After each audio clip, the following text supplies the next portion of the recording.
Boa noite a todos, a paz do Senhor. Aqui é o pastor Luiz Carlos, eu sou pastor da Igreja Palavra Viva de Votorantim, aqui no estado de São Paulo. Por motivos da Covid, hoje nós não temos culto presencial, então senti no meu coração de ministrar uma palavra rápida nesta noite. Daqui a pouquinho eu retorno ao vivo, peço que você possa compartilhar, possa colocar um sinal de positivo ou não, né? Se quiser fazer algum comentário, vou ver se eu consigo na transmissão, ministrando a palavra e também atendendo ou respondendo as pessoas. É meio difícil para mim, primeiro porque não domino essa tecnologia, depois que quando eu me concentro na palavra, sabe, as coisas podem acontecer no minha volta, que eu consigo ficar ali muito atento. Então eu peço que você compartilhe esse endereço, daqui a pouquinho eu já vou colocar no WhatsApp da igreja o link e já volto. Espero você daqui a alguns minutinhos. Por enquanto, fica aí, se prepara, porque Deus tem uma palavra para nós. Vamos ver o que Deus tem para nós nesta noite. Hoje é dia 25 de abril de 2021, é um domingo, e estamos aqui pedindo permissão para entrar na sua casa, onde você estiver me vendo, me ouvindo. Se você estiver vendo agora à noite, uma boa noite, a graça do Senhor esteja sobre a sua vida. De dia, bom dia, boa tarde, e que Deus possa nos acalentar com a sua palavra daqui a pouquinho. Deus abençoe, eu já volto.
Já estamos de volta ao vivo. Hoje eu gostaria de ministrar uma palavra da parte de Deus que está lá no livro de Salmos, capítulo 8. Na verdade, eu meditava sobre esse salmo quando eu estava fazendo um paralelo como Deus nos vê, né? como Deus nos vê. A mãe vê o filho com todos os defeitos que ele possa ter, como filho amado. A regra é essa. Lógico que tem a exceção das mães que matam os seus filhos, esse é outro assunto. O pai é a mesma coisa. E assim sucessivamente, a vida é assim. Agora, e Deus como nos olha? E aí eu estava lendo o Salmo de Davi, eu amo o Salmo de Davi, o 8, e eu vou fazer uma leitura nessa Bíblia. Essa Bíblia é uma Bíblia textual, é uma Bíblia diferente, e ela tem um texto mais voltado ao original hebraico. E eu vou fazer uma leitura, eu gostaria que você prestasse bastante atenção, porque Deus vai falar conosco esta noite. Eu gostaria de falar de alguns passos que a gente comete, errantes, que cometemos, mesmo sabendo da grandeza e do poder de Deus, e da forma com que Deus nos olha. Deus Pai Todo-Poderoso, vamos ler a Tua palavra. Que cada coração seja alcançado pela Tua graça, que teu coração, ou o coração do Pai, esteja aberto para os seus filhos. Os seus filhos abram a mente, coração e alma, para que possam receber a sua palavra, breve, mas que ela possa fazer, Senhor, algo na vida de alguém, em qualquer lugar que ele esteja ou ela esteja, em qualquer situação, em qualquer forma, como esteja, psicologicamente, espiritualmente, materialmente, não importa, que esta palavra venha entrar com profundidade nos corações. Nos usa mais uma vez, Pai, nos usa, que o Seu Espírito Santo nos revele aquilo que deve ser dito para essas pessoas que estão nos vendo e ouvindo agora, em nome de Jesus. A palavra de Deus diz assim, ó, Salmo 8, diz assim, eu vou ler um texto, um longo texto dele, diz assim: Ó Yahvé, ó Deus, Senhor nosso, quão glorioso é o teu nome em toda a terra. Tens posto a tua majestade sobre os céus, da boca das crianças e dos que mamam estabeleceste o louvor ante os teus adversários, para fazer calar o inimigo e o vingativo.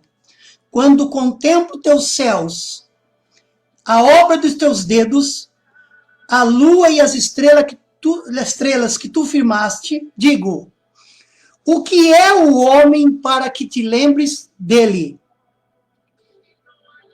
O filho do homem para que o considere?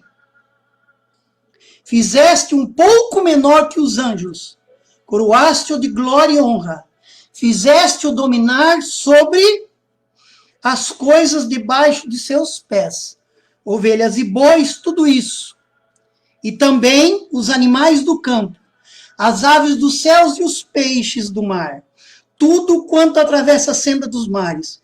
Ó Deus, Senhor nosso, quão glorioso é o teu nome em toda a terra. Aleluia. Fizeste um pouco menor do que os anjos. O que é um anjo para você? O que você pensa quando fala anjo? E aí você vem dizer que Deus não está nem aí com a humanidade.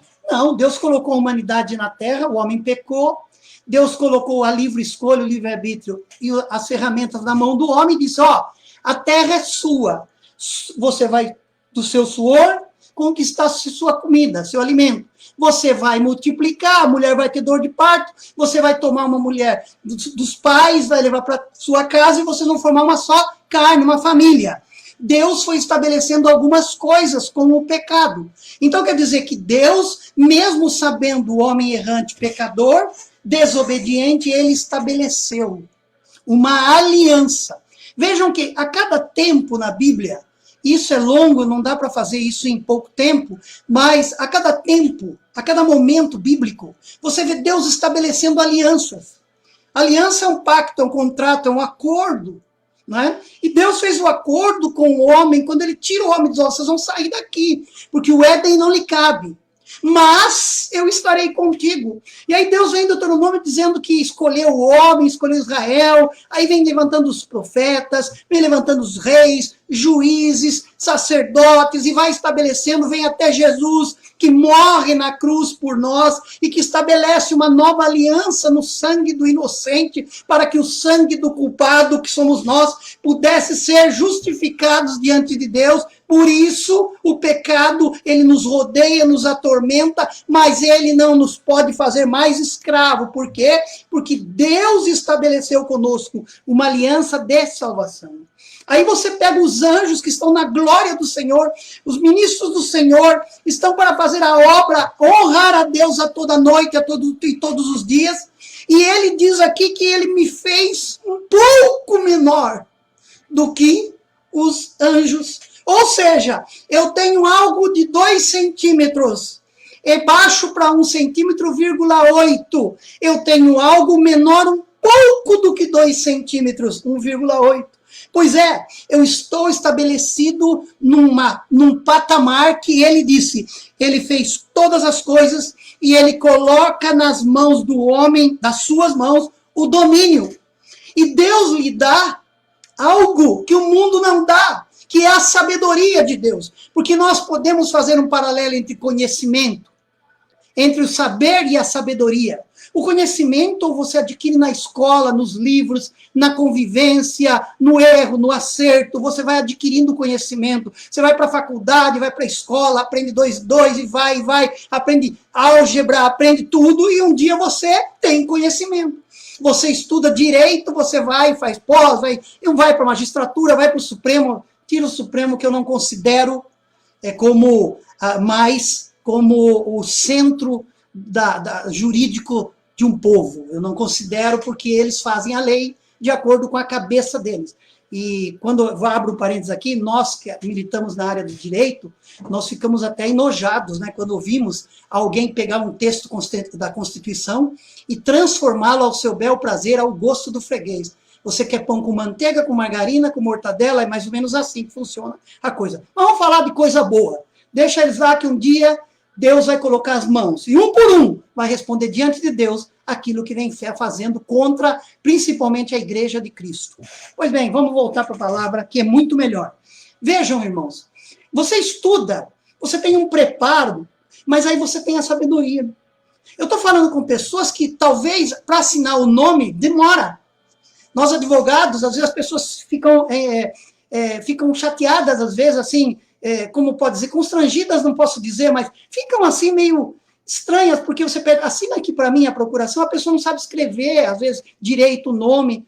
Eu não tenho pressa, pode demorar o dia que for, quanto tempo for, pode assinar devagarzinho. Só que ele não sabe escrever, mas ele sabe o que está escrito na vida dele. Isto é sabedoria. O povo está precisando conhecer um pouco mais de sabedoria. O povo está buscando conhecimento. Conhecimento é bom, é ótimo. Aprenda, estude. Mas se você conseguir conciliar conhecimento e sabedoria, você vai ser uma bênção. Aliás, você é uma bênção com a sabedoria de Deus. Eu volto aqui à palavra. Ele diz que colocou todas as coisas debaixo da terra que estavam na sua glória, criação sua, para que estabelecesse com o homem uma aliança, um tratado. Então, daí eu fico a pensar. Quer dizer, então, que eu fui feito um pouco menor do que os anjos. Tudo bem. Tudo bem. Fui feito menor do que os anjos. Tá. E daí, pastor? Se eu fui feito menor um pouco do que os anjos, eu estou num patamar acima de qualquer outra coisa. Então, você, quando alguém diz que não presta, que não serve, que não dá, que não tem capacidade, isso é diabólico. Porque quem quer reduzir você a menor, o menor dos menores, é Satanás. Ele quer te reduzir. E muita gente entra nessa conversa. É por isso que hoje nós vivemos deprimidos, nós vivemos tristes. Por quê? Porque nós esquecemos dessa verdade. A verdade é que eu posso me levantar e Deus pode me capacitar para coisas que eu não imagino, que eu nunca sonhei. Me capacitar de profissões, de inteligências que jamais eu tinha meditado nisso. Vejam, Deus pode fazer isso. Deus, ele é o princípio, e ele é o fim, e ele é o início de tudo de novo. A Bíblia vai até o Apocalipse, dizia isso na igreja um dia desses, até o Apocalipse você vê lá, princípio, meio e fim. Mas para quem está com Cristo, quem crê, logo depois desse fim, começa um novo começo, que não terá mais fim, que nós chamamos de vida eterna com Deus. Você que perdeu um parente, um amigo, é duro perder. Você perde pai, mãe, filho, neto, irmão, amigo. Com essa pandemia perdemos muita gente. É difícil. E quem vai se alegrar com a morte de alguém? Embora a Bíblia diz que aos olhos do Senhor é bom. É bom porque aquele não peca mais, aquele não vai para o inferno, aquele não vai ser condenado mais, porque ele morreu, ele descansa no Senhor. Pois bem, vamos voltar aqui a essa conscientização de que eu posso trazer algo novo para a minha vida, espiritual, material, física até.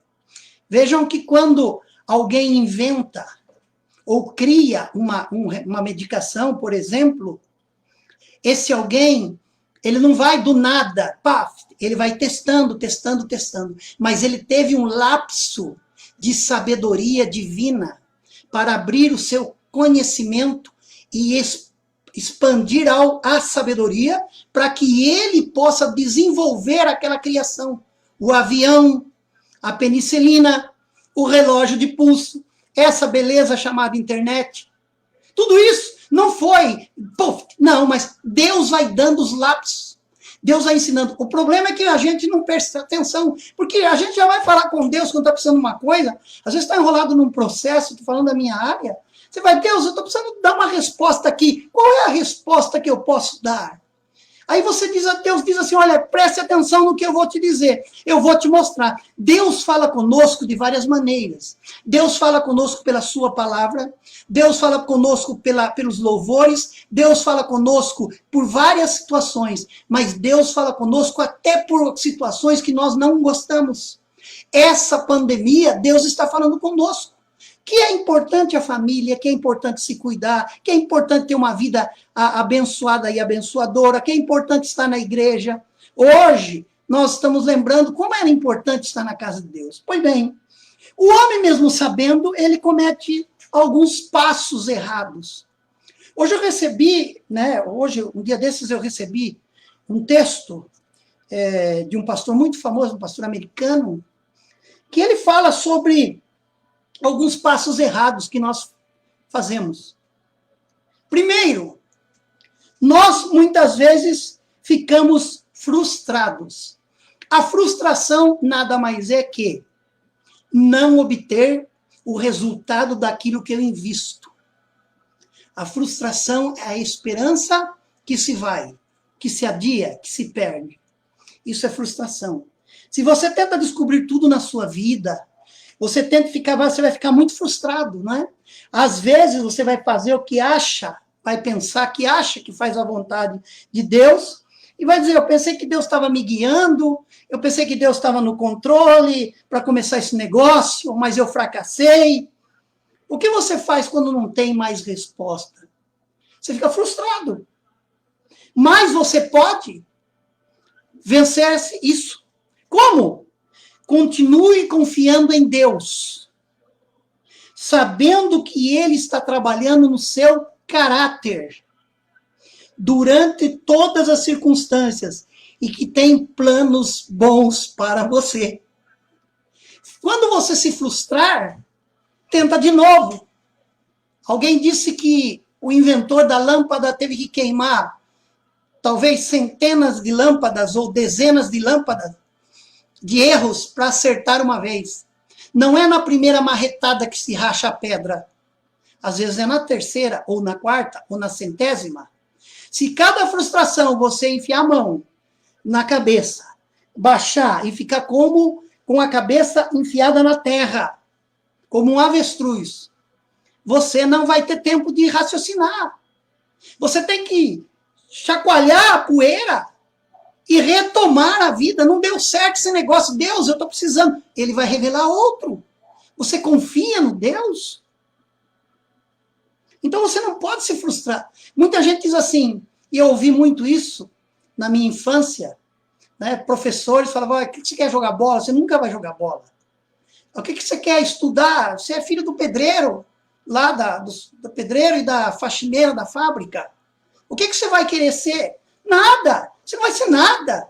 Eu me frustrava, porque o que falava que não machuca? Porque quem bate, quem apanha que sente. Quem bate, não. Mas aquelas palavras, quando eu vi o meu pai todo suado, chegando sujo de cimento dentro de casa, a minha mãe tinha o cabelo pichain, com o cabelo todo cheio de algodão da fábrica, e eu vi a minha mãe e falei, eu não quero isso para mim. Também não condeno eles por estarem me sustentando com isso. Eu honro meu pai e minha mãe por ser um pedreiro e uma faxineira, mas eu quero dizer uma coisa, Deus vai me dar algo, porque eles pedem por mim. E hoje eu tenho 2 irmãs que o Senhor recolheu, mas todos nós, irmãos, eu tenho 2 irmãos estudados. Eu tenho mais um irmão também formado, professor. Tenho um irmão que trabalha por conta, tenho um irmão que está perto de aposentar, muito inteligente, esforçado. E as minhas irmãs também eram pessoas do bem, pessoas preparadas. O meu pai, que Malemar escrevia o nome dele no começo, e minha mãe, que aprendeu a ler escrevendo no antigo Mobral. Eles nos deram a honra de que a cada frustração, joelho no chão, busca outra saída. Eu estou aqui, os meus filhos estão aí. E o caso do sujeito ser doutor, professor, ou ter qualquer profissão que pareça que é algo, isso não pode nos dar orgulho de ter conquistado. Mas não podemos ser vaidosos a ponto de achar que nós somos a última bolacha do pacote. Porque Deus nos capacita. A cada frustração, você deve pedir que Deus te capacite. Outra coisa também, outro erro. Da frustração. A gente se frustra espiritualmente muito porque a gente esquece da alegria na salvação. Quando você se lembrar que Jesus morreu numa cruz para que você fosse salvo, e que o reino da terra, você vai experimentar as coisas do reino dos céus, mas é para lá que nós vamos, você vai mudar o seu jeito de olhar a vida. Outra coisa também é o medo. O medo nos torna inertes, você percebeu? Quando Deus fala para Josafá que ele vai guerrear, o medo ataca, falou, mas pera lá, eu confio em Deus, mas sem armas. Eu estou acostumado a vencer batalhas com arco, flecha e lança. E agora ele vem dizer que eu tenho que alinhar o meu povo e mandar eles louvar o nome dele, cantar? Como é que vai cantar? Como é que você vai guerrear, enfrentar um outro reino sem armas? Deus estava revelando ali para Josafá que existe uma arma que o profeta fala. É a batalha que Deus quer guerrear por você. Então não tenha medo do tamanho da sua luta. Não tenha medo do tamanho da prova que você vai fazer. Talvez vai fazer um teste de trabalho amanhã, está tremendo todo aí. Está ensaiando no vidro, está ensaiando no espelho, está fazendo isso, faz aquilo. Fez sua parte, já faz. Descansa. Descansa, vai sem medo. Quando alguém olhar para a tua cara, ele vai ver se você está falando a verdade ou não. Ele vai ver se você está capacitado ou não, então não tenha medo. E às vezes a gente tem medo até de entrar na vontade soberana de Deus, já percebeu? Eu gostaria de estar fazendo a vontade de Deus. O problema é que eu tenho dúvida do amor de Deus. Será que ele é amor 100%? Ou ele é justiça 100%? Mas a Bíblia diz, eu acho que é João, eu anotei, não sei, mas eu acho que é 1 João, que diz que no amor não há medo. Mas o amor perfeito lança fora o medo. No amor não há medo. Estou fazendo uma tradução mais fácil. Mas o amor perfeito, que é o amor de Deus, o amor perfeito, lança fora o medo. Sempre temos problema quando duvidamos do amor de Deus. Porque quando não confiamos nele, não o obedecemos. Obedecer e servir são 2 verbos que na vida cristã é diferente do que a gente fala na linguagem comum, normal do dia a dia. Obedecer ao Senhor é estabelecer com Ele uma regra de confiança. Eu vou fazer segundo a tua vontade. Eu vou buscar a tua vontade. Isso é obediência. E servir ao Senhor também não é peso. A Bíblia diz que quando, lá no Velho Testamento, não me lembro a passagem agora, se eu me lembrar eu falo, porque eu prego muito no improviso. Veja que a Bíblia fala que quando o Senhor tinha um escravo, depois, quando ele completava 6 anos, o Senhor tinha que dar uma carta de alforria para ele. Ele tinha que ir embora das terras.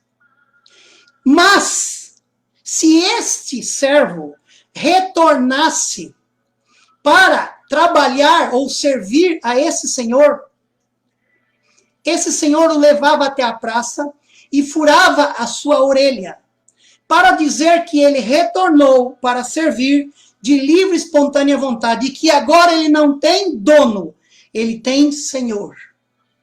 Deus, quando nos resgatou da mão do inimigo, do inferno, da morte, ele furou as nossas orelhas. Ele nos marcou dizendo, este aí agora é meu, ele vai me servir com alegria. Você vê que Paulo, quando fala aos romanos, ele fala uma coisa interessante, ele diz, olha, antes, no pecado eu era escravo, eu fazia tudo o que o pecado me mandava fazer. Mas eu agora conheci a palavra, conheci o Senhor e sirvo a Ele. Portanto, agora eu sirvo a um Deus diferente, porque Ele é o Senhor, que me dá a coroa da justiça. Eu sirvo o Senhor porque eu sei que Ele é justo. Tira o medo. Tira o medo. Tem um pouco, o receio um pouco. É bom. Porque se a criança não tivesse medo, ele enfiava o dedo na tomada, um preguinho, alguma coisa, ia levar um choque, podia até morrer. Mas o pai ensina, ó, não põe a mão ali e tal. Às vezes ele é até teimoso, ele vai e põe. Isso é um negócio difícil. E por fim, para encerrar, fui longe. Não seja fatalista. A ideia de fatalismo é que tudo que acontece é da vontade de Deus. Lógico, Deus é soberano, todas as coisas estão nas mãos dele. Mas, na visão humana do fatalismo, quer dizer, é uma forma da autopiedade. Sabe o que é isso, autopiedade? Ó céus, ó terra, eu não sirvo, eu não vou, eu não posso, eu sou feio, eu sou... Isso é fatalismo. Mandar embora porque eu sou feio. Me mandar embora do emprego, não. Deus tem um outro plano para você. Você tem capacidade de fazer outra coisa melhor? Para com esse fatalismo. E isso dá a impressão, e muitas vezes acontece, é culpar a Deus por tudo ruim que acontece em nossas vidas. Ao invés de aceitar que nós temos responsabilidade, que causamos o problema muitas vezes, o fatalismo nos leva à passividade. Ah, é assim mesmo. Uma coisa é a passividade. Você não pode morrer sem lutar. Isso é uma encrenca.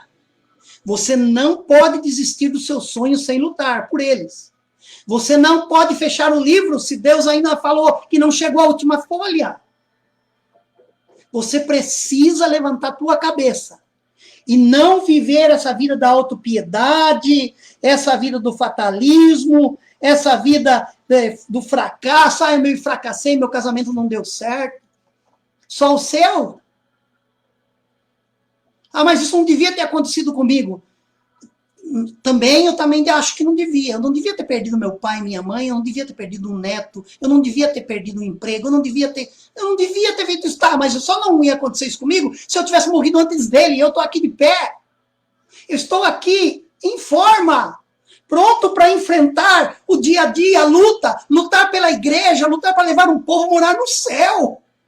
Viver a palavra de Deus nos ambientes onde eu passar, ser uma história na cidade, ser uma história na vida da minha família, na vida da igreja, na vida dos meus irmãos, na vida do meu país. O fatalismo do fracasso é uma vergonha, principalmente para quem conhece o Senhor. Mas Hoje é dia de mudar.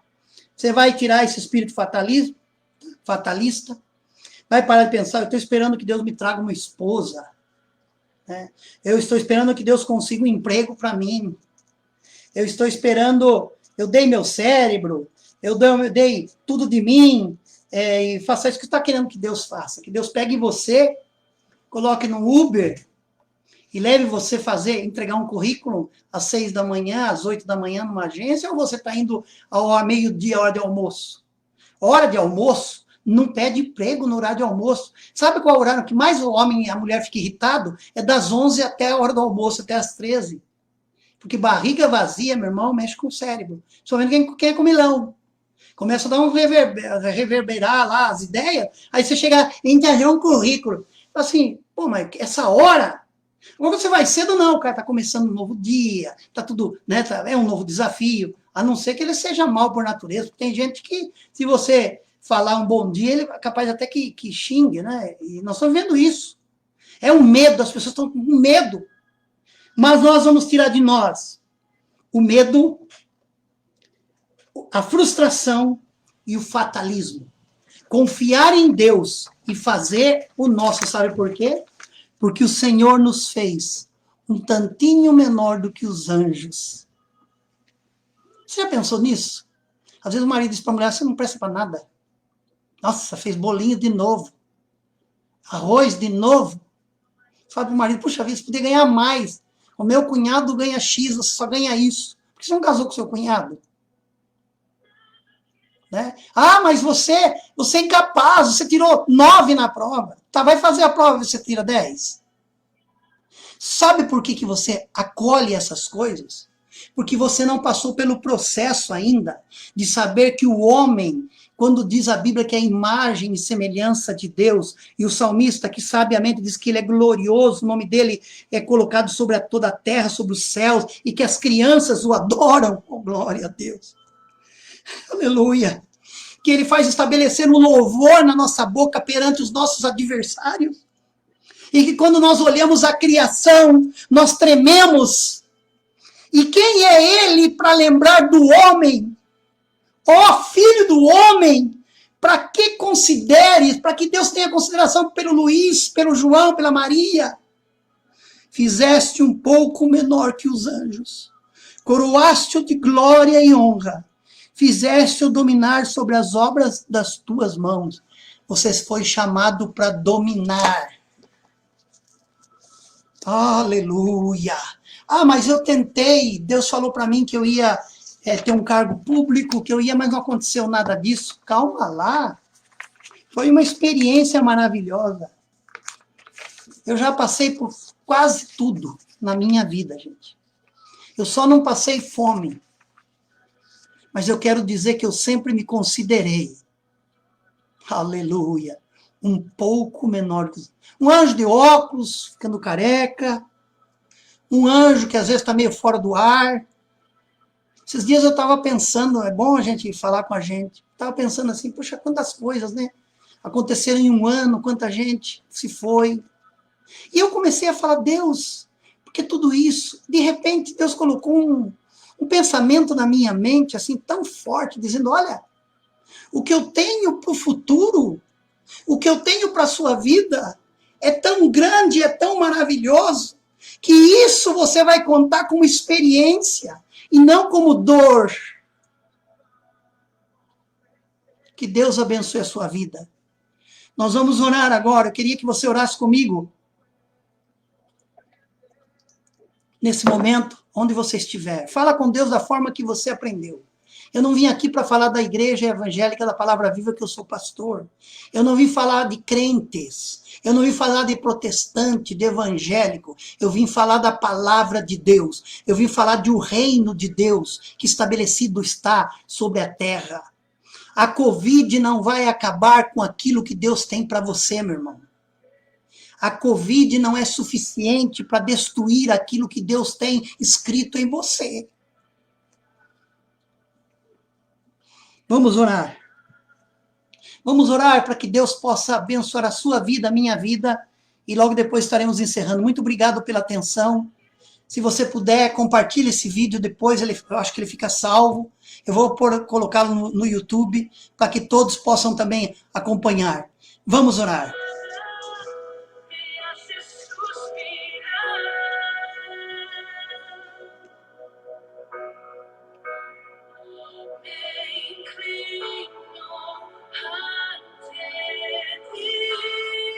Deus, ó Senhor, Tu és que é digno de honra e de glória. Tu que estabeleceste os céus e a terra e as grandezas que Tu fizeste. Entretanto, Tu olhas o homem como algo especial. Um Deus que ama, um Deus que perdoa. Um Deus que ouve o homem. A Tua palavra diz que é um Deus que se inclina para ouvir a oração. Alguém que se inclina para alguém que é subalterno, é porque esse alguém tem um amor perfeito, como diz João, que afasta todo medo, que afasta todo terror, que afasta, Senhor, oh Deus, a fatalidade, que afasta, Senhor, a angústia, a frustração. Oh Pai, nesta tarde ou noite, estivemos falando contigo, Pai, entra nos hospitais, entra nas casas, abençoa aqueles que estão trabalhando, aqueles que estão correndo atrás, Senhor, do seu sustento. Um país com milhões de desempregados, ó Deus, esteja com as autoridades, Pai, médicas, executivas, judiciárias, legislativas, ó Deus. Põe paz no nosso país. E nós profetizamos agora, diante desta luz que brilha, Pai, que a partir de agora, Deus vai entrar com providência e eu serei procurado, porque muitas vidas que ouvem agora essa palavra estarão dando um 360 graus na sua vida, estarão buscando mais de ti, porque fizeste um pouco menor que os anjos, para a sua honra e para a sua glória, em o nome de Jesus. Amém e amém. Deus nos abençoe. Logo voltaremos, nos acompanhe, compartilhe esse vídeo, muita gente precisa ouvir essa palavra. Deus nos abençoe, Deus nos guarde. Fiquem todos na gloriosa paz do Senhor Jesus. Lembrando vocês que eu sou o pastor Luiz Carlos, eu sou daqui da cidade de Votorantim, sou pastor da Igreja da Palavra Viva e estou esperando a vinda do meu Rei. Deus abençoe, até mais. Fiquem todos na gloriosa e santa paz de Jesus. Amém?